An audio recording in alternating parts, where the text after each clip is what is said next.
Hello everyone, welcome back to the another video. और आज की इस वीडियो में मैं आपके साथ एक रियल लाइफ केस डिस्कस करूंगा regarding income tax and GST. ये इशू मैं करंटली फेस कर रहा हूँ। ठीक है, तो आइए इसे एक एग्जांपल के थ्रू समझते हैं। देखिए, फाइनेंशियल ईयर 1920 में मैंने जीएसटी 3B में अपना टर्नओवर दिखाया था 70 लाख रुपीज। और सेम वही टर्नओवर मैंने अपने इनकम टैक्स के रिटर्न में भी दिखाया 70 लाख। पर फाइनेंशियल ईयर 1920 में हुआ क्या कि मुझे सिर्फ 30 लाख रुपीज की पेमेंट रिसीव हुई। वो सेम वही 30 लाख रुपीज पर ही मेरा 194C में 8% के हिसाब से टीडीएस कटा।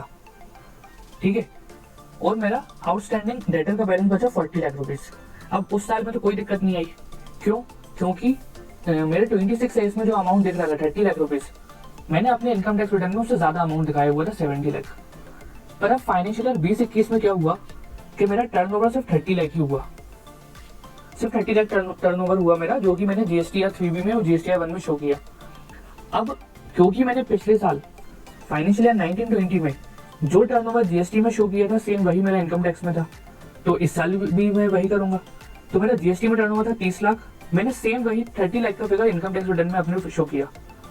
पर इस साल क्या हुआ कि मुझे पेमेंट 50 लाख की रिसीव हो गई। क्यों? क्योंकि 40 लाख तो मेरा पिछले साल का ही आउटस्टैंडिंग था, तो कुछ पेमेंट उसमें से और कुछ इस साल की पेमेंट्स, तो मुझे अमाउंट 50 लाख रिसीव हो गया। और 50 लाख पर ही मेरा टीडीएस कटा 1% के हिसाब से 50,000। अब इनकम टैक्स पोर्टल पर मैं ITR 4 फाइल कर रहा हूँ और उसमें ये मुझे रिटर्न फाइल नहीं करने दे रहा। ये देखिए, अब ये एरर वहां से आ रहा है।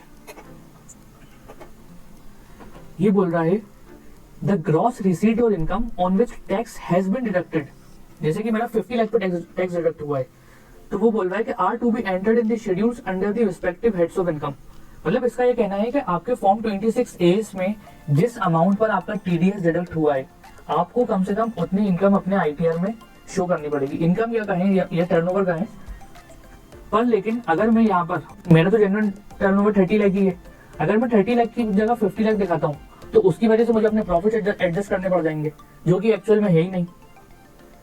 तो इस केस का क्या रिजोल्यूशन है? क्या ये रिजॉल्व हो भी सकता है नहीं, या मुझे किसी भी हाल में 50 लाख ही शो करना पड़ेगा, इसके अलावा और कोई रास्ता है या नहीं है? अगर आप में से किसी को पता हो या ये बात इनकम टैक्स पोर्टल तक CBDT तक पहुंच सकती है, तो प्लीज इस वीडियो को ज्यादा से ज्यादा शेयर करें, क्योंकि ये बहुत जेन्युइन केस है और 99% लोगों के साथ ये इशू आ सकता है in case of government contractors. क्योंकि गवर्नमेंट कॉन्ट्रैक्ट में यूजुअली क्या होता है कि हम जिस साल इनवॉइस देते हैं उस साल पेमेंट आ पाता है नहीं आ पाता, 3-4 महीने 5 महीने तो लग ही जाते हैं कम से कम। तो अगर मैंने नवंबर दिसंबर में भी कहीं इनवॉइस दी हुई है तो मार्च तक हो सकता है मुझे उस पर पेमेंट ना ही मिले। पर GSTR 3B में तो मुझे शो करना ही पड़ेगा, क्योंकि मैंने इनवॉइस दे दिया, तो GSTR में तो मुझे उसको दिखाना ही पड़ेगा। तो इस वीडियो के थ्रू मेरी रिक्वेस्ट है कि अगर किसी को इस चीज का सॉल्यूशन पता है तो प्लीज वो मुझे कमेंट कर बताएं, या मुझे लिंक्डइन पर या इंस्टाग्राम पर मैसेज करें। और अगर नहीं तो प्लीज इस वीडियो को शेयर करें, ताकि जो अथॉरिटीज है वहां तक ये बात पहुंच सके। मैं इसके रिगार्डिंग ग्रीवेंस तो रेज कर चुका हूँ, पर अभी उसका कोई रिप्लाई नहीं आया मेरे पास। ये एक बार देख लीजिए कि क्या एरर दे रहा है।